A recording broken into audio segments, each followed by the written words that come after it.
Mythes et complots avec Christian Page. Christian Page, bonjour. Salut Benoît. T'as passé une bonne semaine? Moyenne. Ah bon? Moyenne. As-tu des choses à raconter avant ta chronique? Non. Non, un petit potin. Tout va bien, Un petit potin. Dans le monde ufologique et un peu weirdo, tout va bien? Ah là, on pourrait en reparler. On pourrait faire une chronique essentiellement sur tous les inepties que l'on peut entendre dans une semaine concernant le phénomène des ovnis. Est-ce que j'ai touché un nerf, là? Effectivement, je pense que tu as touché un nerf. En fait, tu sais, il y a une quinzaine d'années, je me suis retiré de l'investigation sur le terrain. Ouais. Et en fait, une des grandes raisons pour laquelle je me suis retiré, c'est une sorte de trop-plein. Hein? C'est-à-dire que je constatais autour de moi que ce domaine-là glissait lentement vers toutes sortes de croyances et de spéculations, même dans certains cas outrancières. Et aujourd'hui, quand je regarde de loin un peu ce qui se fait sur le terrain, je me félicite d'avoir quitté ce milieu-là. Je trouve, il n'y a plus au Québec, mis à part peut-être une organisation qui s'appelle OVNI Alert, qui est dirigée par François Bourbeau, qui essaie d'avoir une approche assez cartésienne et rigoureuse du sujet des ovnis. Je dirais que le reste, parfois, malheureusement, on a l'impression d'être dans l'antichambre d'un discours presque religieux fanatique. Ah oui. Et ça, oui, c'est très malheureux. En tout cas, on pourrait en reparler éventuellement, faire une chronique essentiellement là-dessus. Où va donc l'ufologie? Ouais. Et quand ça implique des sacrifices de vierge, je pense que c'est le temps de te retirer. Oui, mais... ça commence à déraper un peu. Oui, mais je pense que moi, j'adhérerais, là. C'est là que je reviendrai.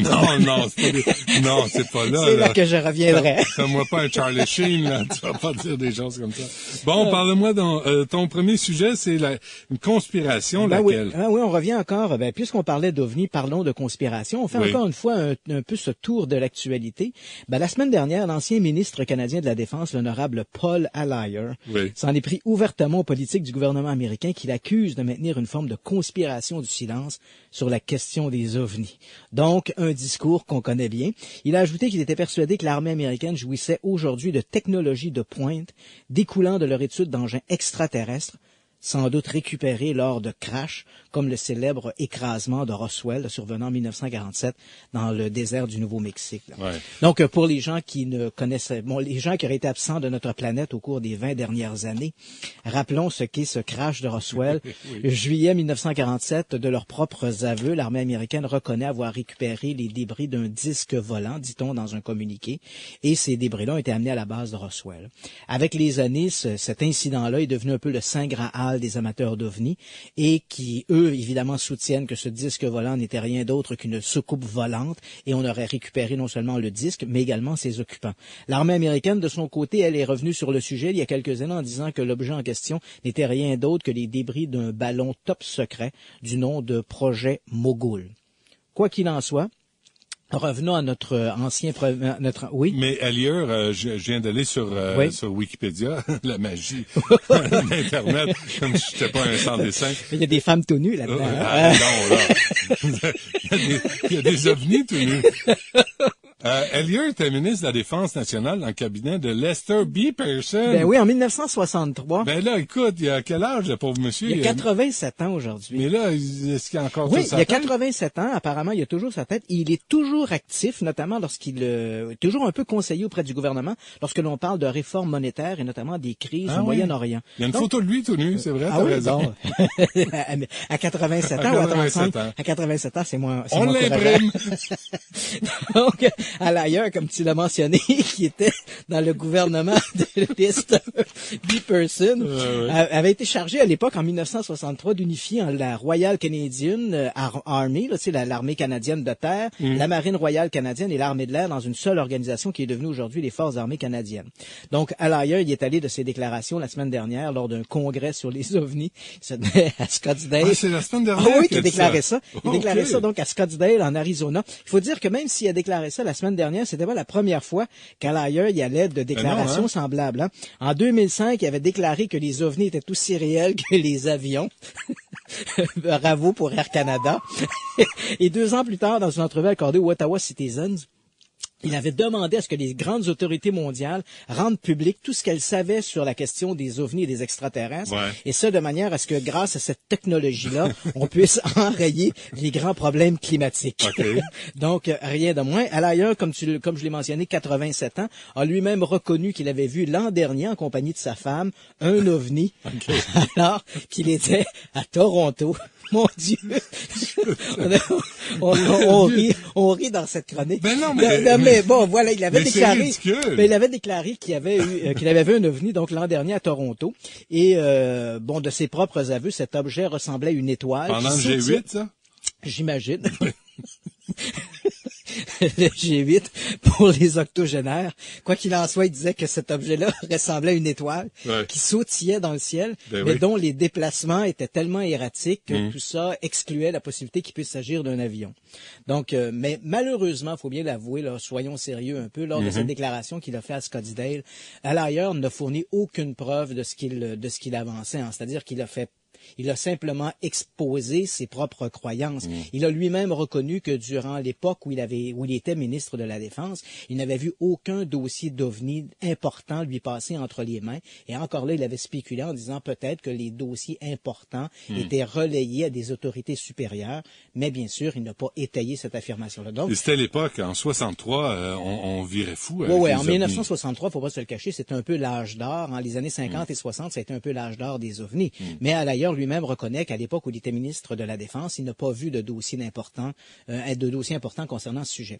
Moi, ce que je tiens à souligner ici, c'est dans cette déclaration, ce qui est intéressant, il y a quand même un élément intéressant là-dedans, même si tout ça semble un peu loufoque, c'est que depuis quelques années, je dirais depuis une quinzaine d'années, on avait l'impression, avant de son regard des années 80, jusqu'aux années 80, on avait l'impression que le sujet des ovnis était un sujet qui n'attirait que des zigotos, des sortes d'illuminés. Et puis voilà que depuis le milieu des années 80, fin des années 80, début des années 90, on a vu de plus en plus des gens de haut prestige, des gens crédibles, prendre position ouvertement dans la question des ovnis.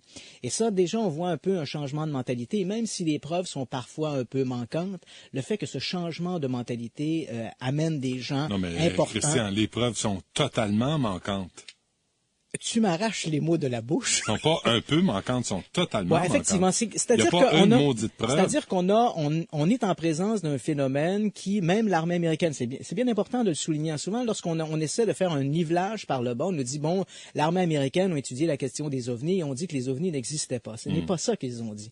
Après 20 ans d'études sur la question des ovnis, à l'époque, en 1969, lorsque l'armée américaine avait clos son enquête sur les ovnis, un projet qui s'appelait Projet Blue Book, l'armée avait dit, voici, nous reconnaissons qu'un nombre substantiel d'observations, à peu près 10% des observations, demeurent non identifiées. Ce n'était pas faute d'informations, hein. Il y avait déjà une catégorie qui était cas insuffisamment détaillée. Mais les 10% dont parle l'armée ici ne sont pas de ce groupe-là. Ils appartiennent vraiment à un groupe bien documenté, mais pour lesquels l'armée n'a pas trouvé d'explication.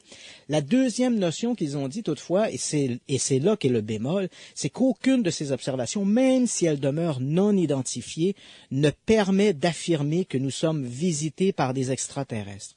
C'était vrai à la fin des années 1960. À la fin des années 1990, Lawrence Rockefeller a refait un peu le même exercice en demandant à des scientifiques de réévaluer la question des ovnis.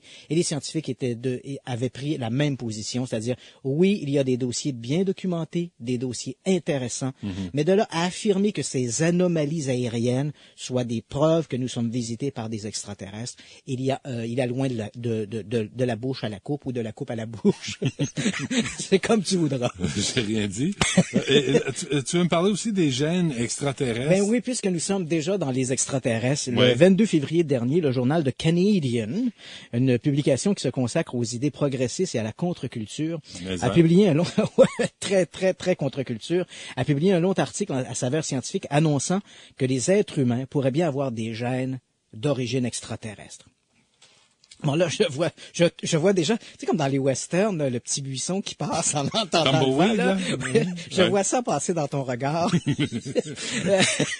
Disons d'abord que tous les êtres vivants ont des séquences non codées d'ADN, hein, des espèces de chaînes d'ADN qui ne semblent pas jouer un rôle dans la mécanique génétique. Hein. Les scientifiques appellent d'ailleurs ces séquences non codées de l'ADN résiduel, ou, si tu préfères, pour utiliser l'expression anglaise, du junk ADN. Des restants d'ADN. Ouais, c'est ça. C'est des sortes d'amygdales ADN. Bon, on sait pas à quoi ça sert. Pas à quoi ça sert.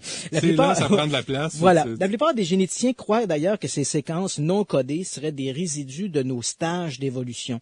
Donc, évidemment, avant d'être des primates évolués comme nous sommes, ben, avant ça, évidemment, on était des mammifères, des poissons, etc. Donc, dans la longue chaîne d'évolution, d'ailleurs, quand on regarde l'évolution du fœtus dans le ventre de sa mère, on voit qu'on passe par différents stades. Parfois, on ressemble, au début, l'embryon ressemble à un tétard, ensuite, on ressemble un peu à un lézard, donc on voit tout ça.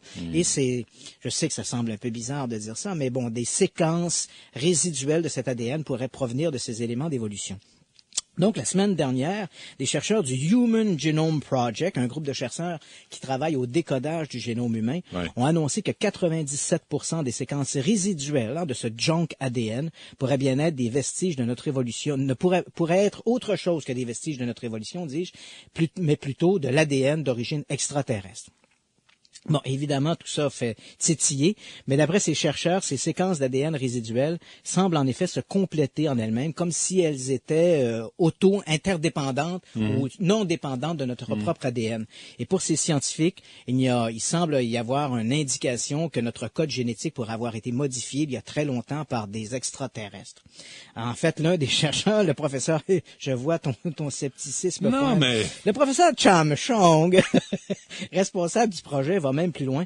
Il affirme que ces séquences non codées d'ADN sont la preuve irréfutable que dans un passé fort lointain, les extraterrestres seraient venus sur Terre et auraient mixé leur ADN à nos ancêtres primitifs. D'abord, ces images sont très laides. Et deuxièmement, on ne sait pas de quoi il avait l'air.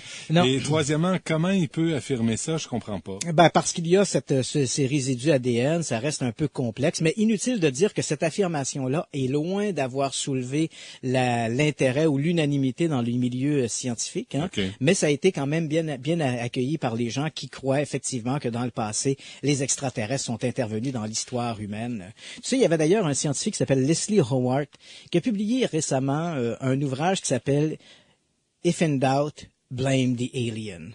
Et en fait, ce qu'il souligne, c'est qu'effectivement, avec les années, les extraterrestres sont devenus une sorte de fourre-tout. Et dès qu'on arrive à un phénomène un peu mystérieux, étrange, inexplicable, ben évidemment, les extraterrestres sont jamais très très loin. Donc, if in doubt, blame the alien. Si vous êtes dans le doute, accusez les extraterrestres. Okay. Il n'est pas interdit de penser qu'il peut y avoir des énigmes dans le décodage du génome humain, mais de là à penser qu'on a été manipulé dans le passé par des extraterrestres, évidemment, je ne sais pas pour toi, mais pour moi, je demande à attendre. Tu sais, je demande un petit peu plus de preuves. Mais Christian, en même temps, la Terre elle roule sur elle-même dans l'univers. On n'est pas seul dans l'univers. Et quand on dit extraterrestre, ça veut pas dire que c'est des bébites qui nous ressemblent. Ça peut être des cellules, ça peut être des microscopiques. Oui, d'ailleurs, en fait, dans le grand débat scientifique, je me rappelle, il y a quelques années, il y avait un scientifique, un physicien américain d'origine japonaise qui est très haut coté. En fait, je te dirais que c'est un peu le nouvel Einstein. Il s'appelle le professeur Michio Kaku.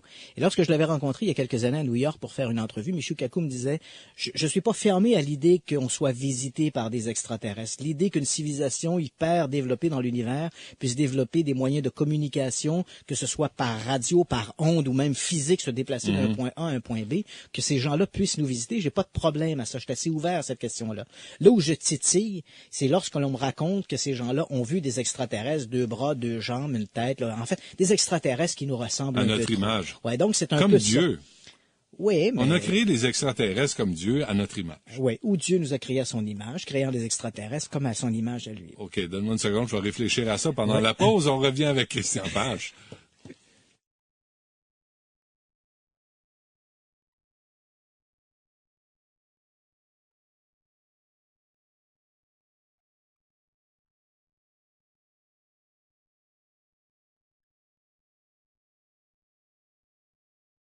Vous écoutez du Trisac l'après-midi. Au 98.5 FM. La puissance des mots. De retour avec Christian Page. Je vous rappelle l'augmentation du prix de l'essence. Ça va passer d'une pièce et 24 à 1,33 d'ici demain matin.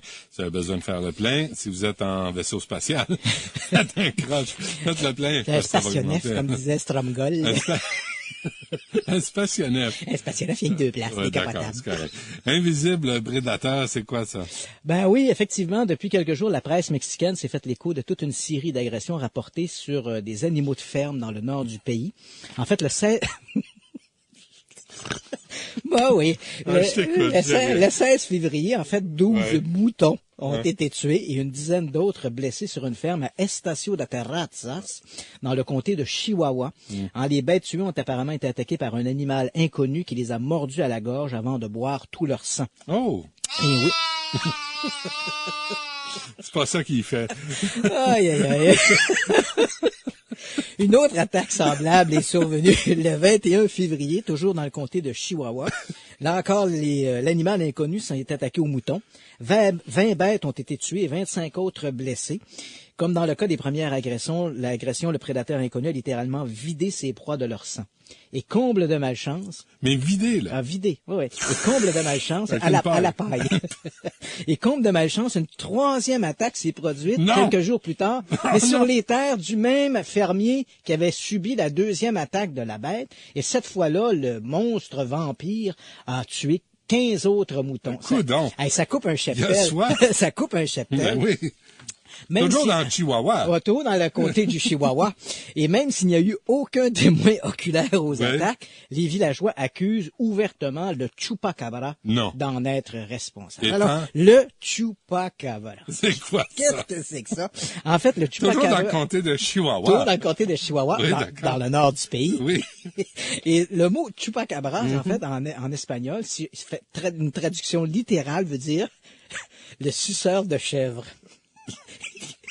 En fait, c'est un animal légendaire de la culture hispanophone qui serait à mi-chemin entre la gargouille et le kangourou. Il se nourrirait du sang de ses victimes et ses pattes postérieures très puissantes lui permettraient de courir vite, vite, vite. C'est entre quoi, le kangourou et quoi? Entre la gargouille, la gargouille et le kangourou. La gargouille, ça existe pas, une gargouille? Mais le Chupacabra... C'est un mythe. Oui, mais le Chupacabra, oui, lui. Le Chupacabra, parce qu'il mange les chèvres. OK. Donc, ça vient avec une sauce aux tomates. Le Chupacabra, donc, c'est comme un loup-garou. Ouais, mais avec une tête avec des pattes de kangourou et une tête de gargouille et des pattes postérieures excessivement puissantes, qui courent vite, vite, vite. Oui. Et ces pattes-là lui permettent de sauter par-dessus des hauts obstacles, par-dessus, par exemple, les clôtures, et même sur les maisons. Et c'est gros, c'est petit? C'est quoi? Parce que là, 15 moutons, 20 moutons, 4 chameaux, une souris verte, c'est du sang à têter, ça. Oui. C'est gros comme un kangourou, mais ça a soif, Ah oui, ça a soif. Faut que je te conte, puisqu'on parle du Chupacabra, j'ai une petite anecdote à te raconter vraiment extraordinaire. Je t'en prie. Montrer comment les mythes ont la vie dure. Il y a quelques années, je me trouvais à Miami avec les services de police du centre Miami. Donc, si tu as été à Miami, c'est la police, pour les gens qui connaissent le secteur, on appelle la police le Metrodale. Oui. La police de Metrodale. Donc, j'étais là pour faire un reportage sur le triangle des Bermudes. Donc, je parlais avec les policiers. Et le hasard, purement par hasard, alors que je suis là, les policiers enregistrent une plainte pour une attaque de Chupacabra. Et tu sais que les quartiers est de Miami, c'est ce qu'on appelle Little Havana, la petite Havane. Oui. Mais en fait, les gens qui vivent là ne sont pas tous des gens qui viennent de la Havane. On a là, en fait, des communautés hispanophones de toute région, des Latinos. Oui. Donc, les policiers me regardent et me disaient, ça te tente-tu de nous accompagner? Alors, un fou d'une poche, ou dans la poche du kangourou du Chupacabra, j'ai sauté dans la voiture et hop, direction Little Havana. Lorsqu'on est arrivé sur la ferme en question, il y avait effectivement, je crois, 2 chèvres de mortes et une dizaine de poulets. Et il y avait là le directeur du zoo de Miami qui était sur place également pour constater les dégâts. Avec un cure-dent les dents. Qui avait été appelé par les services de police. Ouais. Et on voyait très clairement sur le côté d'une des clôtures, on voyait très clairement, là, je te le dis, le trou fait par le chien. En fait, on voyait très clairement les marques laissées par un chien qui était passé sous la clôture et qui avait attaqué les animaux. Et on le voyait même dans le barbelé, en fait, le fil de métal de la clôture, on voyait très clairement là, des touffes de poils Et je peux même t'affirmer que c'était un animal qui devait ressembler à un Golden Retriever, un chien de type Golden Retriever. Il avait une fourrure beige, là, beige doré. Ouch. Et malgré que ces poils-là ont été montrés aux gens qui étaient là, les fermiers en question, le seul mot qu'on entendait, c'était Chupacabra. Donc, est-ce qu'il y a des images de ça? Est-ce que le Chupacabra? Non, malheureusement, il court vite. Pas le temps de le filmer. Pas le temps de le saisir en photo. Donc, mais pour te montrer, hein, donc on voit en limite, on l'avait dit, hein, on avait beau présenter ces poils-là aux gens qui étaient là. Parce que c'était un chien qui avait Oui, parce que c'était clairement un chien qui avait pénétré sur les terres, qui s'était attaqué au bétail. Mais parce que les gens croyaient à cette histoire du Chupacabra, il y avait absolument rien à faire. Le mythe était plus fort que la raison. Écoute, je viens d'apprendre quelque chose. Moi, le Chupacabra, vraiment. Oui. J'avais aucune idée. Ça existait. Donc, l'an prochain, quand tu voudras te déguiser pour l'Halloween, tu sais quoi faire? En Chupacabra. Mais faut-tu courir vite? Je vais surprendre ma blonde. Ouais, mais faut-tu courir vite, je suis capable. Tu es capable de sauter haut? Quand j'ai vraiment peur. Sauter haut? Je peux sauter haut, à mon âge. La misère à me lever d'une chaise. Un monstre mystérieux dans le lac de Windermere. Pas un Chupacabra? Non, ça, c'est autre chose. Oui, en fait, c'était le 21 février dernier. La presse britannique s'est fait l'écho de l'apparition d'un monstre lacus dans le lac Windermere, qui se trouve dans le nord-ouest de l'Angleterre. Hein. C'était 2 jeunes kayakistes, pour rappeler un peu les événements. Regarde, excuse-moi, il y a un auditeur qui m'a envoyé les images d'un Chupacabra. Ah oui, effectivement. C'est laid en désespoir. Oui, effectivement. Tu m'as demandé tantôt, est-ce que ça existe? En fait, c'est vrai que depuis quelques années, on voit circuler sur le web toutes sortes d'images, par exemple, de renards qui souffrent de problèmes génétiques, donc qui ont perdu le poil ou des trucs comme ça. Ouais. Et effectivement, on tire là-dessus à qui mieux. Donc, à chaque semaine, on a une nouvelle photo du Chupacabras. Et finalement, c'est jamais le Chupacabras. C'est ou un chien malade, ou un renard malade, ou un animal bizarroïde, etc. Mais ça se perd toujours. Hein. C'est toujours un peu nébuleux les origines de ça, et on n'arrive jamais à mettre à la main sur le vrai Chupacabra. T'sais. Donc, l'Internet est une véritable collection de photos d'à peu près Chupacabra sans être vraiment le Chupacabra. Mais on en parle dans le Kentucky, c'est pas juste dans le sud des États-Unis. Non. En fait, le phénomène du Chupacabra, mon Dieu, ça te fascine cette histoire-là. Le Chupacabra est apparu. Huffington Post. La fin des années 80, début des années 90, le Chupacabra fait son apparition dans l'île de Porto Rico. À ce moment-là, il n'est qu'un animal qui fait partie du folklore, un peu comme ici les loups-garous, le bonhomme sateur et autres. Et puis voilà, fin des années 80, début des années 90, une série de morts mystérieuses à Canovanas, dans l'île de Porto Rico, vont être rapportées. Et là, le mythe du Chupacabras est replacé à la une. Hein. Il refait à nouveau la manchette. Et à partir de là, l'animal, ou en tout cas des supposées attaques de l'animal, vont être rapportées un peu partout aux États-Unis, en Amérique centrale et même en Amérique du Sud. Ce qui est assez étonnant, c'est que c'est toujours rapporté dans les communautés hispanophones, là où, bien sûr, le mythe est le plus tenace. Et jusqu'à maintenant, malheureusement, on n'a jamais mis la main sur un Chupacabras, et toutes les analyses effectuées sur des supposées attaques de Chupacabras reste très contradictoire. C'est-à-dire que certains croient que qu'un animal a réellement été éventré, exsangué par un Chupacabras. Il n'y a jamais une contre-expertise qui est fournie. OK, faut que je t'arrête. T'es trop parti sur ton Chupacabra. Je savais que ça t'exciterait. Non, c'est vraiment intéressant, c'est très drôle. Merci, Christian Page. Ça me fait plaisir. Merci à Larry, à François et à Stéphane qui a aidé à l'émission aujourd'hui. On se reparle demain dès midi. Au revoir.